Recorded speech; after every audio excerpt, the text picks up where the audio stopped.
तुम उन्हें अब यहाँ रखोगे? हाँ, क्योंकि ये उनका भी घर है। उनका भी?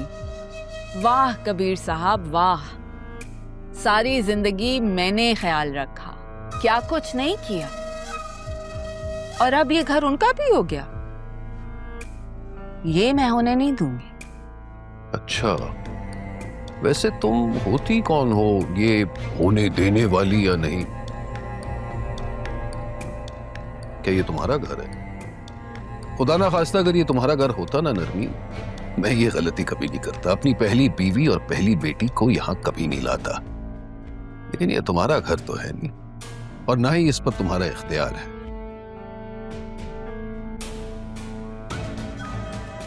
वो औरत जिसको तुमने मुझ पर फौकियत दी थी और फिर अपनी माँ के कहने पर मुझे उस पर ले आए थे, पहली बेटी जिसकी तुमने कभी शक्ल भी नहीं देखी थी, एकदम से उसके ऊपर इतना प्यार क्यों आ रहा है?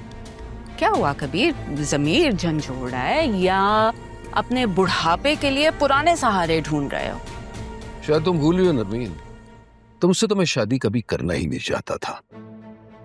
तारा को मैं कभी नहीं छोड़ना चाहता था, लेकिन क्या करता, मजबूर था ना। सिर्फ और सिर्फ अम्मी की जिद की वजह से ये की थी। अम्मा की वजह से या मेरी स्कूल की लगी बंदी नौकरी की वजह से? तुम्हें जो समझना है समझ लो नरमीन। एहसान गिनवा कर अगर तुम्हें सुकून मिलता है तो कर लो अपने शौक पूरे, लेकिन मेरी बेटी और मेरी बीवी इस घर से नहीं जाएंगे।